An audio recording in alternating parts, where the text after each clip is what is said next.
helicopter it's the helicopter disaster Asad Sakim that happened in 1997. And so in 1997, there were Israeli troops in Lebanon. And it was an issue that a lot of people had lots of opinions about. And in 1997, they were starting to take troops out of Lebanon. And so there was, on February 4th, there were two big helicopters that came to get the troops. They had 73 people on board on both helicopters. And they collided mid-air.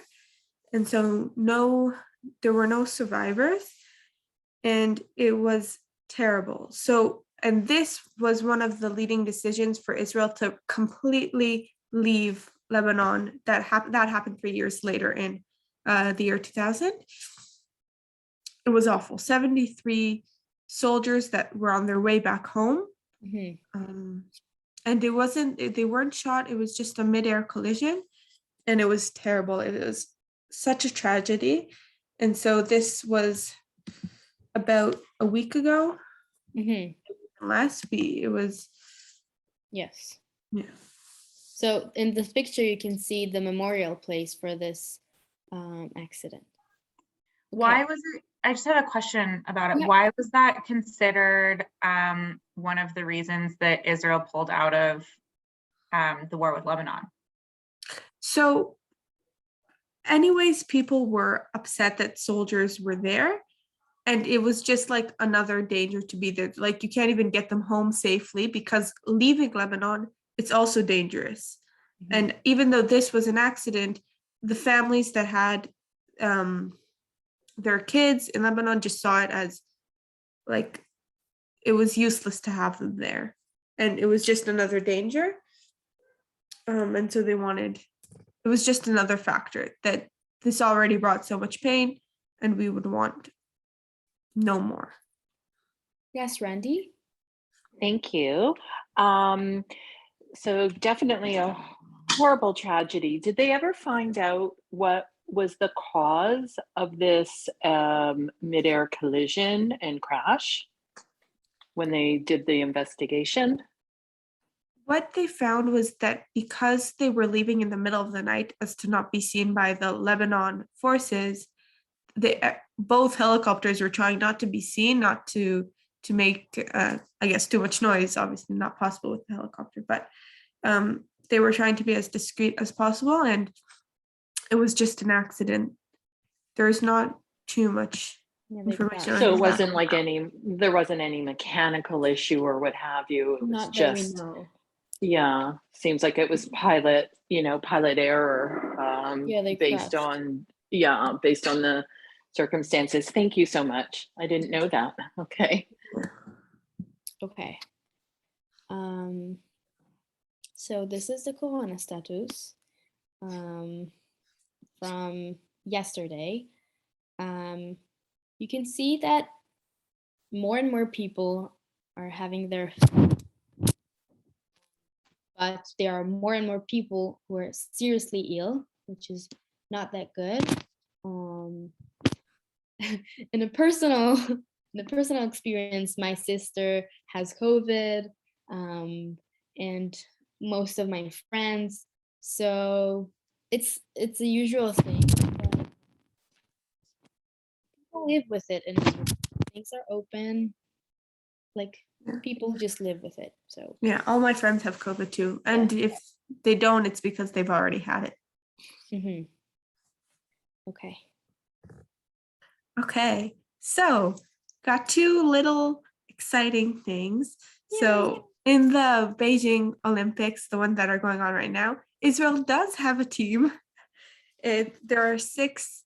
The delegation consists of six athletes. Most of them don't even live in Israel because these people are athletes, and they're like winter athletes, and Israel doesn't have that much, really nowhere to practice too much, I would say, for that level of skill. And so most of these people don't live in Israel, but still feel such a connection that they chose to represent Israel instead of being, let's say if they live in Hungary, so instead of representing Hungary, they chose to do Israel, which I think is really special. Yeah, I did my Dvar Israel on that. Yeah. And the next thing, so every year Israel participates in the Eurovision, and this past week, our new song was chosen. So the song that's going to represent us in the upcoming Eurovision. And it's chosen by X Factor. So you guys get X Factor here, like the singing competition. And so this guy, Michael Ben David, is the winner, and he won with this song, which is going to Eurovision. Yes. So we're not going to listen to it, unfortunately, because I'm sorry, Cora. We don't have a lot of time, and we have lots of fun. But we will send you the link if you would like to. So the question was, what is one place you have not been to in Israel and would like to visit? So we both answered a path to peace at Netiv HaAsara, which is by Gaza. It's a beautiful, like a wall, like a border. It's the border with Gaza. So it's a beautiful big wall, and you can, in Hebrew, you can see the sentence "a nativ leshalom," a path to peace. Visitor can take a little stone, write his wish, his dream on it, and put it on the wall. So I see we saw a lot of pictures of that, and we think it's beautiful. So really want to go visit there. Okay, so this was our newsletter for this week.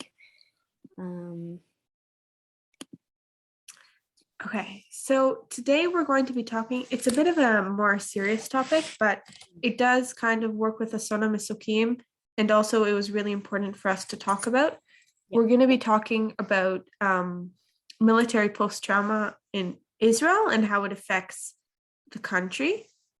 And we're going to watch a video. It's a bit long, I'm warning you. It's 20 and some minutes.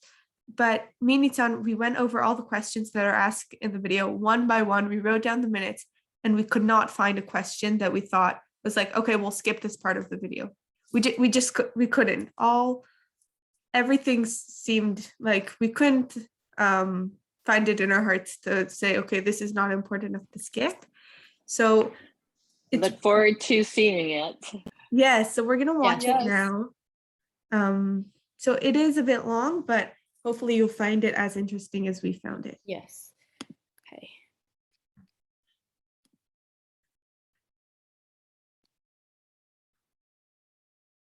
Okay, just a second.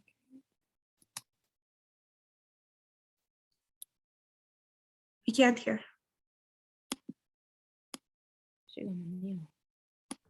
את רוצה שאני אעשה? זהו, שומעים. אוקיי. הרגת פעם מישהו? מי את אוהבת יותר, את אבא או את אמא? חי בהרגשה שאתה לא רצוי? את הולכת לישון רעבה? עברת שטיפת מוח? למה את לא פשוט מפסיקה עם זה?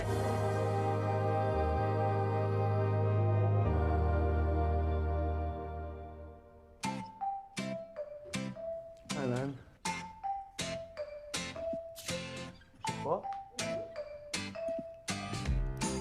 יא וואדי. איך אני אבין ביניכם חיים וחיים? נון וסמך.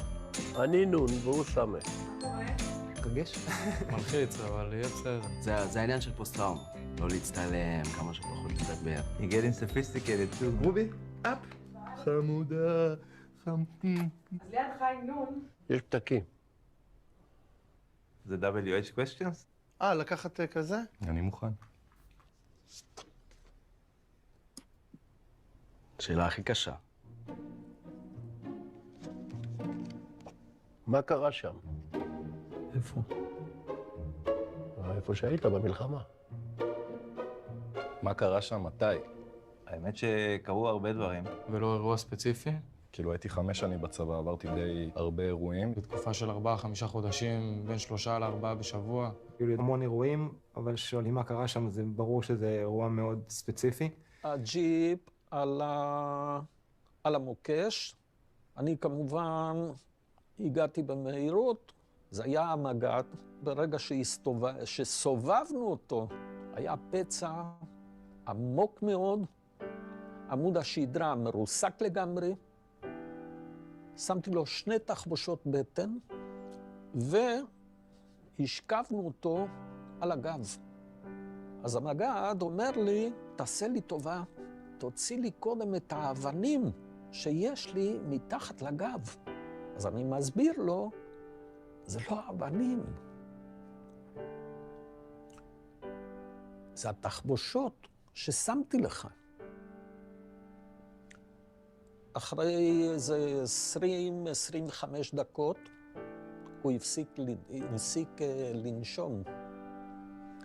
אחרי זה 1.5 שבוע בלבנון בעצם, שם נראה לי זה היה המכה הגדול הזה. 1.5 שבוע בפנים, אין אוכל, אוקיי? אין כלום, אנחנו לא יודעים מה קורה איתנו. ואני ככה בשביל להתנתק, עליתי לגג, כתבתי, הבאתי יומן, אני ממש יושב וכותב ככה, זה היה דיאלוג עם בורא עולם כזה, ריבונו של עולם, באתי לפה להרוג חיזבאללה, ואיך שאני כותב את המשפט הזה, אני שומע פתאום רעש של אופנוע מחוץ לבית. קיבלנו הודעה בקשר שיש נגיעה בגדר, ליד קיבוץ משגב-עם. אני מרים את הפרוז'קטור ומתוך הערפל מישהו על הגדר מרים נשק לכיוון שלי. ואני רואה בן אדם עובר מתחתיים על אופנוע, קלצ'ניקוב על הגב, מכנסיים של צה"ל, ירוקים כאלה, נעלי פלדיום, לחולצה שחורה, זקן קצת. ואני אומר, בואנה, מאיפה הוא בא עכשיו? בראש רץ לי באלפיות שנייה האלה שאולי זה שריונר, אולי זה משלנו. אם זה מחבל, חייל שלנו, משת"פ. קיצר אמרתי, אני יורה, לוקח את ההחלטה, או איזה 100 מטר ממני. אני דורך את המאג, ובמקביל שם את הלחי על הקאט של המאג, מכוון לו לראש. נכנסתי למצב קריאה, פתחתי נצרה. ומרוקן את הארגז מאג בזמן שהבטשית נוסעת, עליו ועל עוד מחבל שהיה מאחוריו. הוא נפל עם אופנוע ימינה כזה, הרים את הראש, הסתכל לכיוון שלי, שלח את היד על הקלט שלו, נתתי עוד צור עליו. לא הרגשתי שיש איזה עניין, חוץ מסחטן, הרגנו מחבלים. אני האמת, הדבר הראשון שעשיתי, יצאתי מהבית, רצתי למחבל שלי, ואשכרה צילמתי אותו. הייתי מפקד צוות של טירונים של סיירת גולני, ובטול כרם חיכה לי מערב של עשרות לוחמי תנזים, ואני בהחלטה שכנראה מחזיקה אותי עד היום, החלטתי לעשות הכל כדי להוציא אותנו חיים שם. ירדתי מהטיול בלי נשק, ובשורה התחתונה שכבתי באמצע טול כרם, ש4 קלאצ'ים צמודים לי לראש.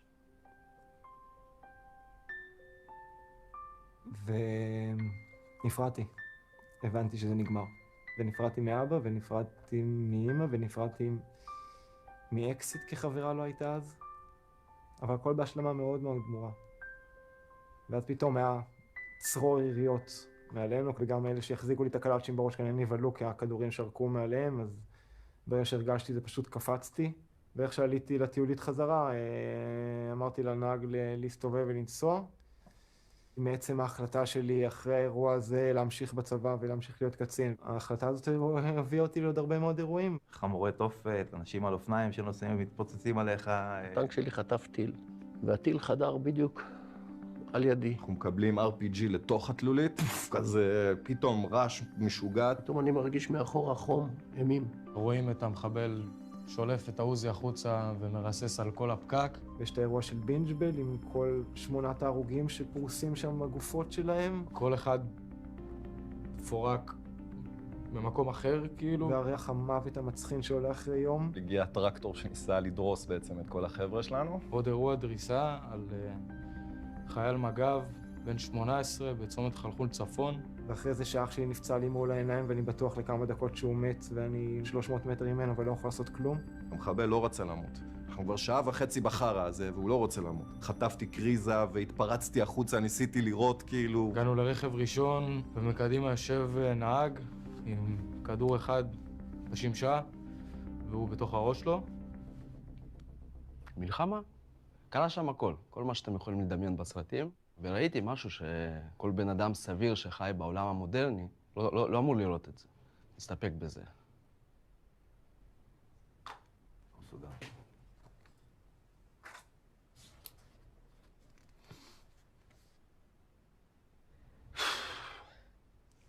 מה מחזיר לך את הטראומה? כשבחדשות מדברים על המצב בצפון או בעזה, אז אני לא רואה. היחסים שלי עם החדשות הם מורכבים. אני לא יכול איתם, אני לא יכול בלעדיהם. כשיש מצבים ביטחוניים קשים בארץ, אני לא נחמד כל כך. אם אתה עובר על יד הטלוויזיה ופתאום אתה עומד, אתה לא יכול לזוז, אתה נדרך. כאילו... זה באמת מחזיר לי את זה רגע. מה שבעיקר מחזיר את הטראומה זה הרבה רעשים.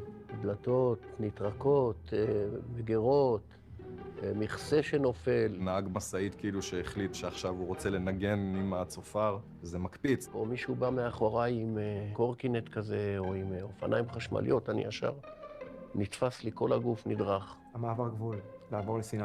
הם גם עומדים קלאצ'ים, ולקלאצ' יש רעש מיוחד. טוב, אני חושב שבראש ובראשונה, אצלי זה רעש של אופנועים. כל אופנוע שני שעבר זה רק לראות בו.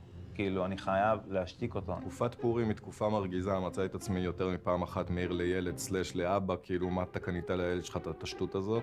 פורים האחרון, סבלתי בטירוף, כאילו. זה מיד עושה אסוציאציה של ירי.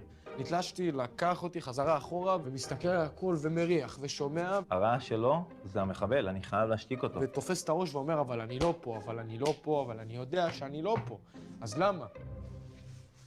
כשאני בים, ואני דורך על אבנים קטנטנות, על צדפים, אני שומע במילים האלה, תוציא לי את האבנים מהגב, מפריע לי. תמשיך. פגעת פעם במישהו במהלך התקף? כן. ברור. כן. לא פיזית. בגלל הפוסט-טראומה, כן. כמעט פיזית. אני אפילו, עד עכשיו יש את איך אומרים, האבק עוד לא ירד. לצערי יצא לי לפגוע תוך כדי התקף. אתה קצר מאוד. אתה פוגע כי אתה קצר מאוד. ואין פתיל בכלל. אין פתיל. זה הבעיה, שאין, לא קיים פתיל. אשתי גיבורה, אני לא יודע איך אני הייתי זורק אותי 7 פעמים. היא טוענת שאני אגיד תודה, כי אף אחד אחר לא הייתה סובלת אותי. נראה לי מאוד קשה להיות בת זוג שלי. אשתי, היא סבלה מזה נורא. חוויית הבנק הישראלית הקלאסית. אני לא יכול לעמוד שם, אני עומד איזה 2, 3, 4, 5 דקות, ואני מתחיל להתגרד בכל הגוף. הוא עושה לי, מה אתה רוצה? אתה פה 2 דקות. תחכה שנייה. באותו רגע אני לא רואה בעיניים. צרחתי עליו, כל מי שהיה בבנק הסתובב. מי אתם? שתעירו לי. אין לכם מושג מה עברתי. אנשים חושבים שמה זה, הבן אדם הזה מטורף. אני סגן מפקד סיירת גולני. באיזשהו שלב מישהו ניסה כאילו לתפוס אותי ולהרגיע אותי, אמרתי לו, אם עוד פעם תיגע בי, אני מפרק אותך במקום. קח ממני 2 צעדים אחורה. עכשיו. והכל שם, הכל כל הזמן. כל הבלנס הפנימי שלך הוא ממי שהיית בצבא. ואתה משווה הכל לזה. המוח שלך מאתר ומתרכז אך ורק באיומים. זה מישהו לא יסתכל עליך כמו שצריך, זה מישהו נעמד קרוב מדי אליך. גם אם הוא חצי מטר מעליך, ואתה צריך להיכנס בו, אתה נכנס. האוטובוס, למשל, היה לי מקרה שמישהו נצמד אליי ושם את היד שלו. במקום להגיד, אדוני, אפשר בבקשה להזיז את היד, אין לי זמן לזה. אני תחת איום, אני צריך כמה שיותר מהר וגם לעשות את זה באגרסיביות, שהוא לא יעשה את זה עוד הפעם. מצאתי את עצמי ממש מאיים על אמא שלי, ושריסקתי גיטרה על הרצפה, ואמא שלי קטנה כזאת, עומד מעליה ככה עם רעל בעיניים של את אומרת עוד מילה, אני... עצרתי את עצמי, הלכתי אחורה, יצאתי החוצה, נעלמתי, כי הבנתי כאילו שאני עומד מעל אמא שלי. אחי עדיין התקשר, תשמע, איפה, מה, אתה בסדר? היו פה שוטרים, הם אמרו שהם מצאו את הארנק שלך. איפה אתה? אמרתי להם בבית, שלח אותם, שיביאו לי את הארנק. באו להביא לי את הארנק, אתה עצור. הצמדתי טבח שלא עשה צבא. היא העיר משהו שלא קשור לכלום. פשוט תפסתי אותו וטרקתי אותו בקיר. נכנסתי למטבח של איזה מסעדה, שברתי את כל המטבח, את כל המחסן שלהם. שוטר הראה לי בתחנת את הוידאו. לא האמנתי שזה אני. לא הייתי שם. לא הייתי שם. זה מטורף. כשהסעיף משתחרר ואתה פוסט-טראומטי וכבר הרגת מישהו, הדבר הבא שיש לך לעשות עם הבן אדם שמולך הוא להרוג אותו. ובסופו של דבר, מי שאני פוגע הכי הרבה במהלך התקף זה בעצמי. שעברתי את המפרק, כי דפקתי אגרוף לקיר, הייתי 3 חודשים עם גבס, ובמילא התחרפנתי על החיים שלי. איך לעזאזל, אני כאילו מנגן על בס, אני עושה מוזיקה. יום אחרי זה, אחרי שהורדתי את הגבס, הייתי בתוך עצבים, שנכנסו להתקף, והיה בלגן. מצאתי את עצמי, איי! ואני רואה את האצבע שלי כאילו שבורה על הצד, כאילו לגמרי. תופס את הראש ואומר לעצמי, אני לא מאמין שזה קורה עוד פעם, כאילו. לקחת עוד אחד? עוד פתק. מתי הבנת שאתה פוסט-טראומטי? שאלה לדעתי אולי הכי חשובה. הבנתי שאני פוסט-טראומטי משהו סביב ה-15 שנה אחרי השחרור מצה"ל. לקח לי איזה 8-9 שנים נראה לי מאחרי המלחמה בכלל להבין ולהודות שאני פוסט-טראומטי. השתחררתי מהמילואים, זה היה בערך בגיל 47. פתאום כל דבר הקפיץ אותי. אני קולט שאני כאילו רב עם הבת זוג שלי על דברים שטותיים לגמרי ומרים את הקול שלי בצורה לא פרופורציונלית. אבל שוב, זה לא נראה קשור. ולי יש גם אבא שאני מבחינתי יודע היום, בלי שהוא מאובחן, שהוא פוסט-טראומטי. אחד הימים הטובים שהיו לי זה כשגיליתי שזה זה. ב-2016 מילואים, אימון מוסק, אנחנו באוויר, ופתאום באוויר אני מקבל התקף חרדה, שלא היה לי דבר כזה. לעופרת יצוקה הגעתי שאני פשוט כבר כנראה לא יכול שוב את המוות הזה כל כך קרוב אליי. בעופרת יצוקה לא קרה כלום. אבל חזרתי משם צבע דם. ברמה שאני מסתכל בראי ולא מזהה את עצמי. במסוק הבנתי שזהו, זה. זה כמו שיש לך התקף לב, אתה לא יודע מה זה באמת, אבל אתה מרגיש את זה, אתה יודע שמשהו לא בסדר. אני נוסע באיילון ואני שומע ברדיו פרסומת של נטל. אם חווית אירוע טראומטי, כגון מלחמה, פיגוע, עכשיו הוא מונה את הדברים שיש, ואני אומר, בוא'נה, יש לי את הכל, כאילו, את כל מה שהוא מדבר עליו. אז אני מחייג את ה-1-800 הזה, מחייג וסוגר. וגם, מחזיק את זה בערך 4-6 חודשים בטלפון, כאילו כל פעם מעלה אותו ברשימה שלא יעלה, מחייג וסוגר. השותף שלי בגדול דרש שאני אלך לטיפול, או שהשותפות נגמרת. הוא חבר מאוד מאוד טוב, הוא עשה את המקום שהציל את החיים, אבל בגדול הוא התנה אולטימטום. עד שעשיתי את הטלפון הזה ב-1-800 לנטל. שלום, אפשר לעזור לך? כן, שמעתי את הפרסומת שלכם לפני 4 חודשים. אני חושב שהראשון שעלה על זה היה הבוס שלי בעבודה. הוא קלט שמשהו לא בסדר כל כך, והוא קבע לי תור אצל הפסיכיאטר באיכילוב שם. אני זוכר שאני נכנס, יושבת מולי פסיכולוגית, ואני התחלתי לתקוף אותה מילולית. מי את? מה את, בחורה צעירה, מבינה בכלל מה אני עברתי? ואז היא אמרה, עוד אף אחד לא אמר לי שאני צעירה. מיד החליפה את הצילה אותי פשוט, אין מה להגיד. ומה עובר עליך? מה אתה חושב? איך שהיא אמרה את זה?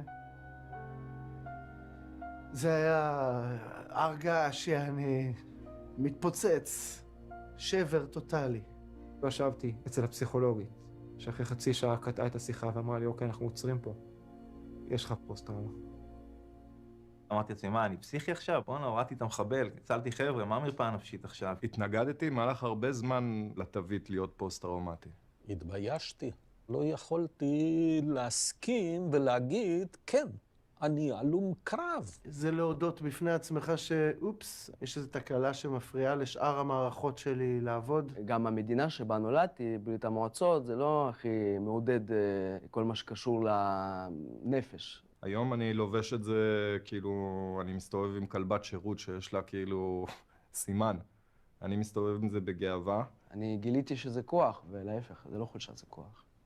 סבבה? שמת לב שהפיץ של הדיבור שלי נהיה גבוה שאני מדבר על זה? זה הדיבור הרגיל שלי. אבל כשאני מדבר על הפוסט-טראומה, זה עולה לפה.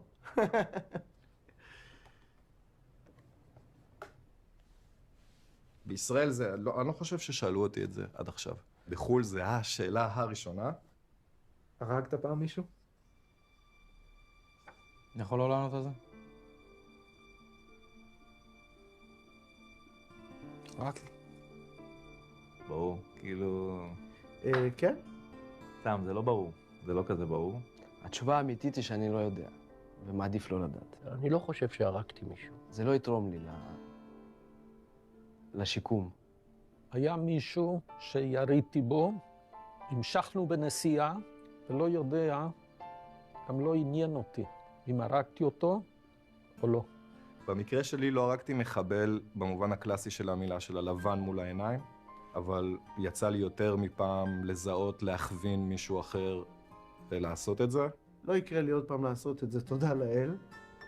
אבל אתה רואה בעיניים 20 מטר ממך את הבן אדם מכוון עליך. או שאתה תכוון ראשון ותהרוג, או שהוא יירה בך. להגיד לי שאין לי זיכרונות של העיניים שלו, יש לי זיכרונות של העיניים שלו. להגיד לי שאני מרגיש אשם על הרגע הזה, אני לא מרגיש אשם על הרגע הזה. הילדים שהצלנו היום, יש להם משפחות, אין לי שום בעיה עם זה. עשית את מה שמותר עליך. גידלו אותי שיגיע השלב שאני צריך להרוג ואני אוכל לעשות את זה, בלי לחשוב פעמיים. אפילו הייתי גאה בזה באותם רגעים. אקסטאזה כזאת. לא יודע אם להגיד אם זה מהקטע שאתה לוקח חיים של בן אדם וברמה הרוחנית, האנרגטית, כאילו קורה איזה משהו בין הנשמות, אני לא יודע, אבל... זהו, אחרי זה כעסתי על עצמי, איך הרגתי בן אדם.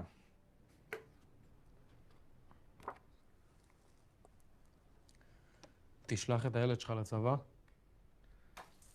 אתם חרות שהם שואלים את השאלה הזאת, זו השאלה הכי נוראית מבחינתי שאפשר לשאול. בטח, בטח, בטח. כן.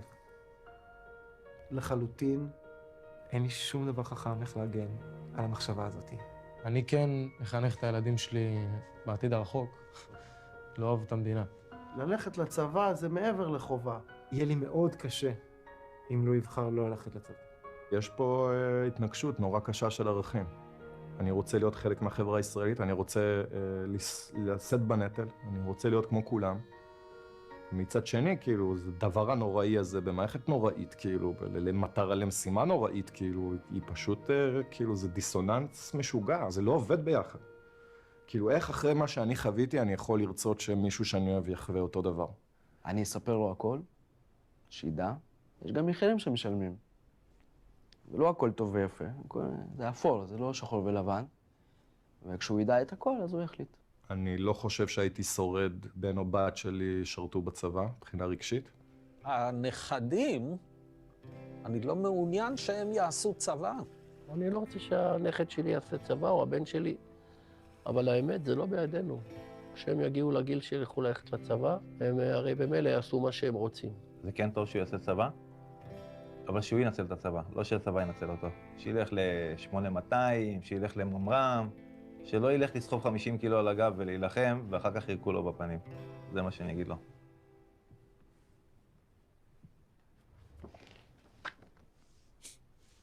וואו.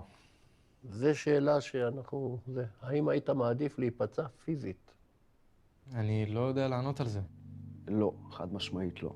לא, מה פתאום? רוצה להיות שלם, לא רוצה שהילדים שלי ילכו ויגידו, הנה לאבא שלהם אין לו רגל, אין לו יד. גם פיזית נפצעתי. רוב החבר'ה שפצועים פיזית הם גם פצועים נפשית. לא הייתי מעדיף להיפצע פיזית. יש לי תעודת הרב-קו, ויש לי נכות, ואז כתוב שם נכה, שליד הנהג הייתי מעביר את זה, והיה כתוב נכה, והוא היה מסתכל ככה. ולא מבין. לא סתם קוראים לנו נכים שקופים. ברור שזה עבר לי בראש כמה פעמים איך לא נפצעתי פיזית. אתה רואה את ההבדלים, איך מתייחסים לזה ואיך מתייחסים לזה. כן, נראה לי שהייתי מעדיף להיפצע פיזית. נראה לי שכן, כי אז היה פשוט הרבה יותר קל להתמודד. רואים את הפציעה מבחוץ, יודעים להתייחס לזה. כל התהליך הבירוקרטי היה הרבה יותר ישיר ופשוט. הרבה יותר קל, שאני לא צריך להוכיח כלום. כדי להיות מוכר כפוסט-טראומטי, אתה הולך למשרד הביטחון, שהם שם עושים אבחון משפיל. כולם משקרים בהתחלה ונראה מי באמת דובר אמת. ביחידת תגובות קרב ניסו לשייך את זה לעבר שלי, לילדות שלי. אני הייתי פרופיל 97, קב"א 54, סוהר מצטיין בקורס קצינים, חניך מצטיין בקורס מ"כים. איך אתם אומרים שבאתי דפוק? אלה ששלחו אותי להילחם עד מצרים 1,000 קילומטר, לא יכולים לבדוק אם הבן אדם עושה הצגה או חי או מת או באמת מגיע לו? אמא שלי הייתה צריכה לבוא לשם ולדבר עם הפסיכולוגית וכאילו להגיד לה, אני נתתי לכם ילד בריא, איך אתם מחזירים אותו ככה? לגרום לבן אדם באמת להרגיש שזורקים אותו, שזונחים אותו. כאילו היית איזה חייל בדיל במשחק של ילד. הייתי בתהליך של תביעה מול משרד הביטחון כמעט 8 שנים, עם עורך דין. הם דחו אותי כבר פעמיים, אני מגיש ערעור, אני משלם הרבה כסף. יש לי חשבונית בסוף התהליך על 96,000 שקל. אנסים, רוצחים, מחבלים, כל אחד זכאי לייצוג משפטי בחינם מהממשלה, ולוחמים שלנו לא זכאים לייצוג משפטי. אז לקחתי הלוואה מהבנק ל5 שנים, שאני אוכל לשלם בשביל לקבל את ה-1,300 שקל האלה ממשרד הביטחון כנכה צה"ל. אני פה ברדק. תשאיר את זה לסוף, כי זה האחרון. אחרון? אתה מרגיש גיבור?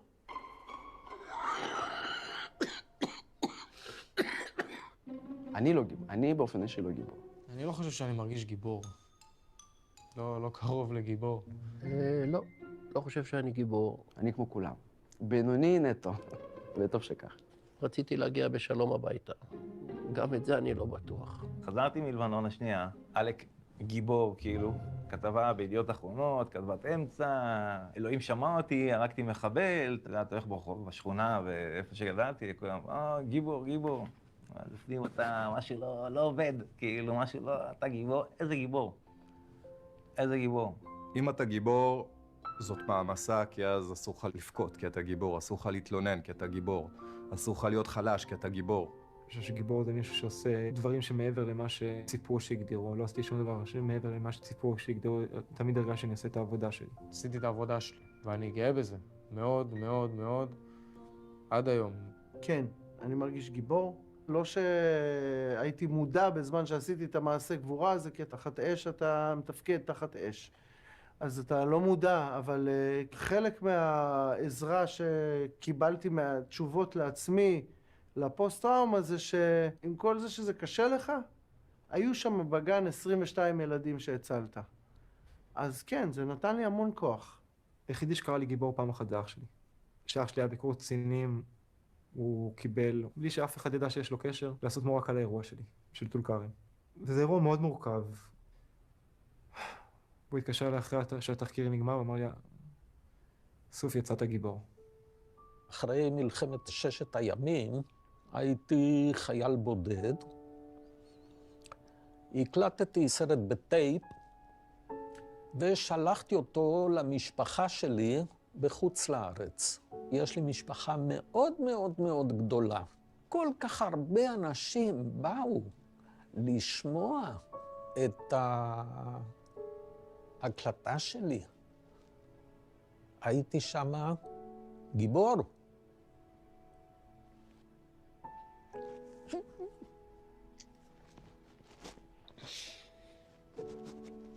והלוואי לאף אחד לא יצא להיות גיבור. הלוואי פשוט כל זה ייפסק. זה לא יקרה בחיים, אבל הלוואי ואף אחד לא יצטרך להיות גיבור. אין יותר דפים. נכון. שאלות גיבור. כל פעם זה נהיה יותר קשה.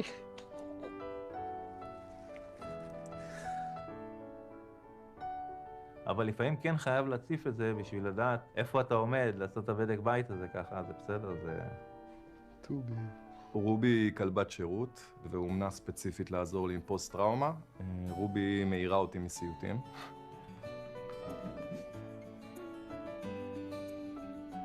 תראה את הקעקוע. מה זה, מה רואים? חובש שמטפל בפצוע. אתם יכולים גם לתת לי תמונה? על הפייסבוק, אני יודע מה. את יודעת איזה מוזר היה לי לבוא לפה בלי גיטרה? אין גיטרה. טוב, נו. כל טוב. הרבה תודה. ביי. רובי, יאללה, בואי. תודה לך ותודה לרובי. רובי, שמעת, אמרו לך תודה.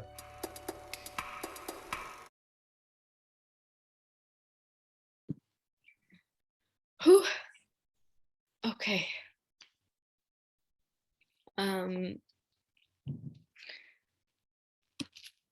It's a bit of a heavy video, but I hope you can understand why we didn't want to even skip one of those questions.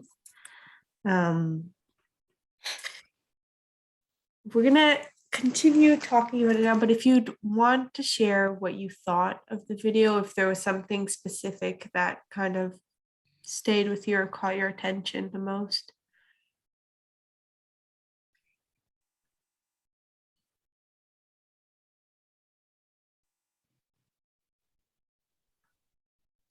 I would just say it was hard to watch, but I mean, I felt immense gratitude to those men.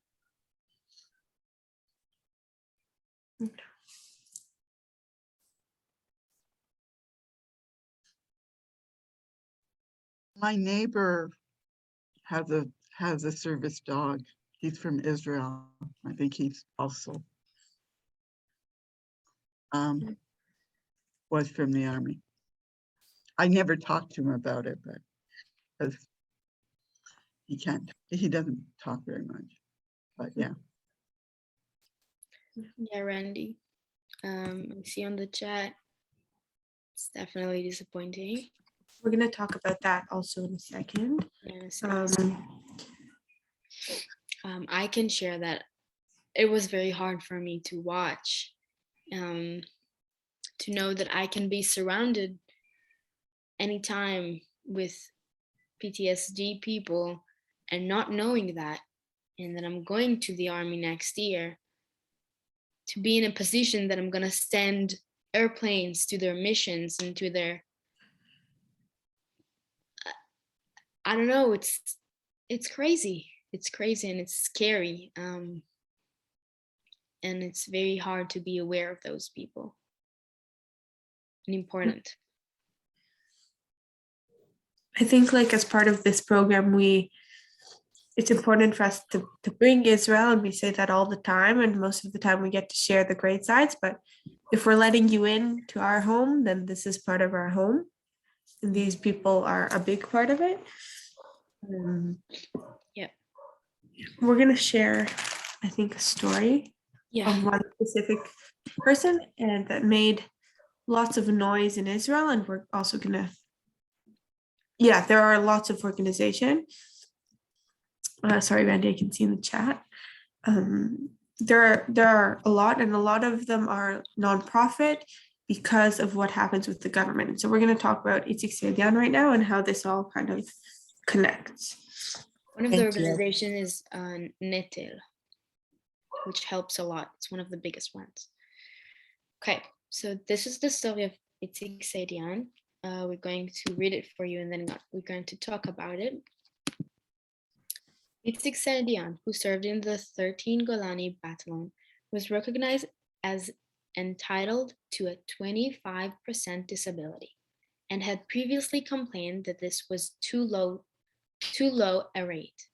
The Ministry of Defense's, Rebellion Division claims that some of his problems stem from his difficult childhood and not from his military service. The IDF Disabled People Organization said today that Itzik Sedian had not received the treatment he needed. Itzik Sedian is 26. He's considered an IDF it's the wrong translation, but disabled person suffering from post-trauma from Operation Tzuk Eitan. So on April 12th, 2021, Itzik set himself on fire in front of the offices of the Ministry of Defense's Rehabilitation Division in Petah Tikva. His condition was very serious, and he suffered from burns on 100% of his body, his entire body. Mm-hmm. Defense Ministry security guards acted immediately to provide him with first aid and called Mada. Itzik was evacuated by the ambulance to the hospital, and police forces arrived on the scene. About 2 years ago, Itzik Sedian was interviewed for an article that detailed with battle wounded. Itzik said at the time that although more than 5 years has passed since the battle in which he participated in Sajaiya in the summer of 2014, the pictures from there do not leave him. He added, ahead of his 25th birthday, that he still does not have a tidy job. He's not studied at a university and has not been able to maintain a serious material relationship. The friends who were killed, the sights he saw there, and the smells from the bottle do not leave him. Okay, so just to kind of give more background, Itzik Sedian, after Tzuk Eitan, went to the Ministry of Defense in order to be recognized as post-traumatic. he got there and he only got 25% disability, which was unfair. And later the ministry said that it was not treated correctly. And so because only 25%, he did not get the treatment that he needed. And he tried once again. He went through this battle with the Ministry of Defense. And because he felt so unheard and so like nobody's even looking at me and nobody cares, he ended up setting himself on fire in front of the Ministry of Defense, in front of their offices in Petah Tikva. And from that, there started a big protests. Yes, that of people, and a lot of people that are disabled from the IDF against the long and hard like trial that they have to go to in order to prove, in order to get their disability. And so it was a massive protest, and on the sign it says Kulano im Itzik Sedian, everybody with Itzik Sedian. We put an end to the abuse of the disabled people of the IDF. And so this raised lots and lots of voice in Israel. This is not that long ago, less than a year ago. People are still talking about it to this day, and I think it's this is the first time, at least in the history that I know of, that this issue is being seen, that these people are getting seen a bit more. And like they said in the video, the invisible disability, like it's not talked about. Not only is it not seen, it's not talked about or taken care of properly. And hopefully in the upcoming years, this video that came out, like who would have given this even a platform? This is a video with millions of views on one of the biggest Israeli news platforms. Like it's being talked about more now, but definitely not as much as, yeah. Okay. So Itzik Sedian today. Itzik Sedian's sister said he regained I can read this. Yes, thank you. 5 months after setting himself on fire in front of the office of the Ministry of Defense's Rehabilitation Division. About a week ago, they started lowering the doses, and slowly there were all sorts of reaction with the eyes or fingers of the hand of Itzik. Slowly he responded. And here's the hospital Shiba comment. His condition is still difficult. The process of returning to full consequences is expected to be long and complex. So in this picture, you can see the room he's staying at the hospital. And he decided to put up an Israel flag because he's still proud of his experience, of who he is, even though he has this post-trauma thing with him always. Itzik Sedian talked about it before. He tried to get some attention from the government, from the Ministry of Defenses. But nobody helped. And he said now he's responding a little bit more. And he said thank you for the doctors. And he said thank you for everyone who's fighting with me. And I think this flag, it's the reason that I'm here. It's my home. And it's representing his experience of Israel, of what it means for him. So I think that this is one of the main reasons that it's important to talk about PTSD. And it's like in the video they said, like, would you send your kids to the army? Most of them said yes. And how does that work, right? Because most of them are hurt by the country. Like by how the process of even getting recognized as having PTSD. They're mad and they've gotten hurt by what they had to do in the army. And still the mission of, or one said, sharing the burden of protecting the country, like, it doesn't make sense, yet the answer for most of them was still clear. So we wanted to talk a little bit about the effect on the Israeli society. As they said in the video, it's very hard for them. For example, in Purim you can hear a lot of fireworks, bombs, and even in their daily life, like a truck honking, a dog barking, a lot of simple things in our daily life that affect them. So there was a big debate in the Israeli society about how to celebrate Yom HaAtzmaut and Chag Purim. Should we, like, doing a fireworks in Yom HaAtzmaut is a tradition. It's a thing we do every year to celebrate the birthday of the country. But what about those people who can't exist in that moment? Should we do that? Should we think of them? And I remember that more and more cities canceled the option of fireworks in their cities because of that reason. So this is one effect.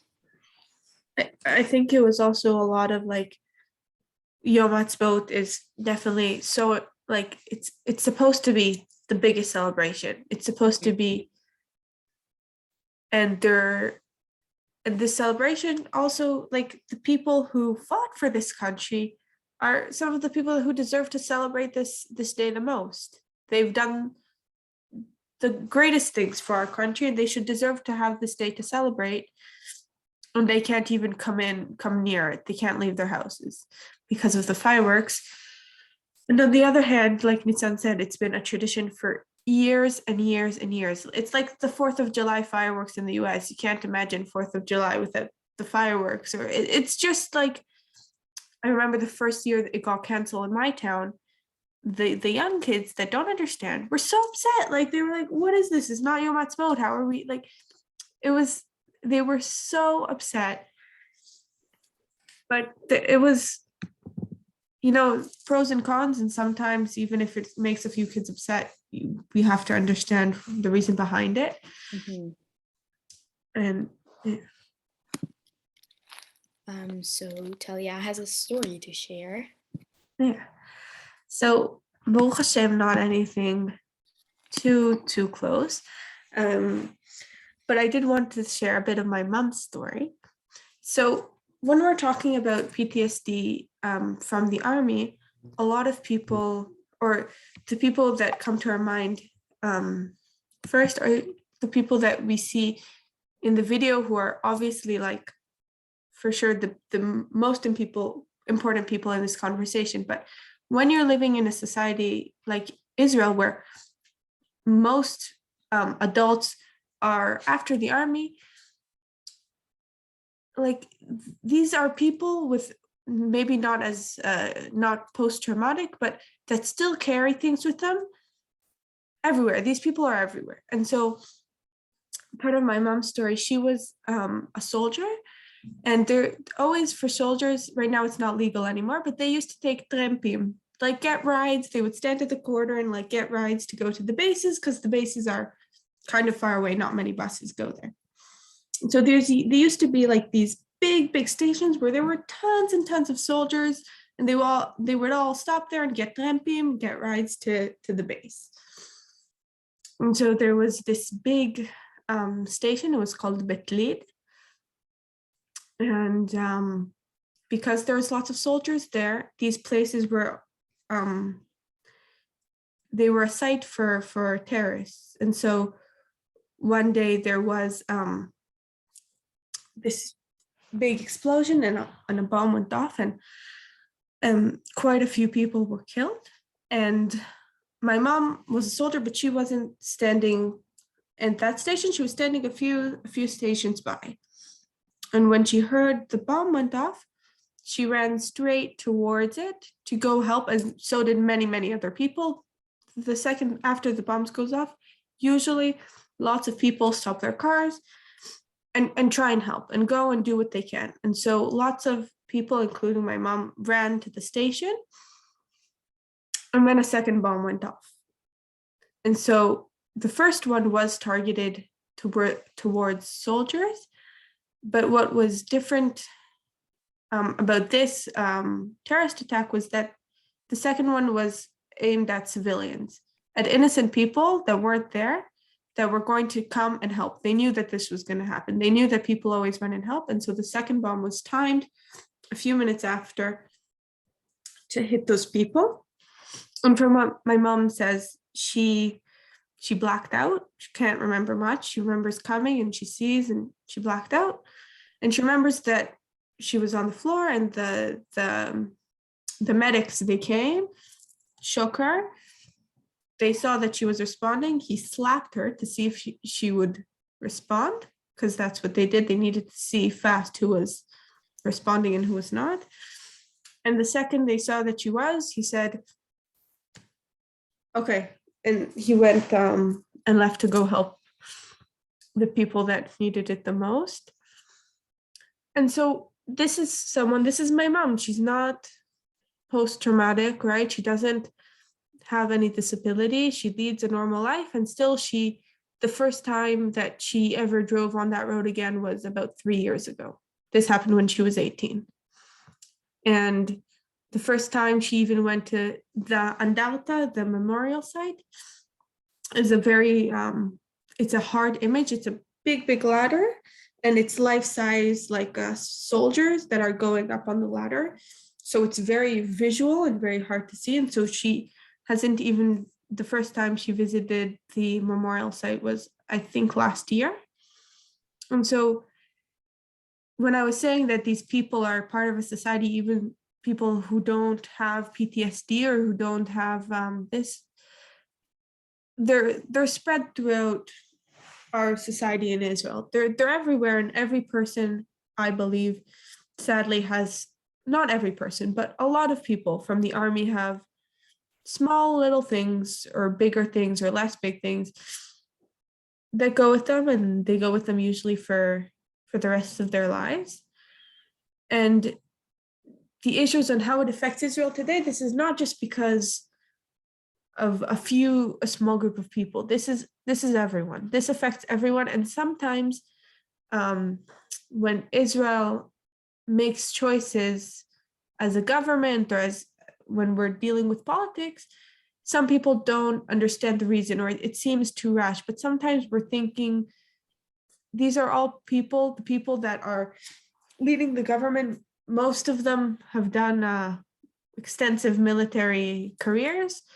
All these people are led with the same thing, and some decisions that seem rash or too quick, or I hope you understand what I'm saying, but like they're based on this feeling and this thing that's a part of the country. The feeling of under attack, or this are, it's part of the people, and sometimes even when it's disconnected from the situation, it still affects it.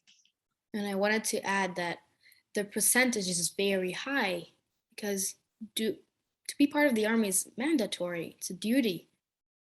So the percentage of people that has those terrible memories, even if you don't have post-trauma, is very high. It's very high. Talia, toda rabba. Thank you for sharing. So we want to sum up, and we want to hear a little bit from you. We know it's hard, we know it's heavy, but we do feel it's very, very important to raise awareness to this topic. We just want to hear, what do you think about this topic? Did you hear about it before?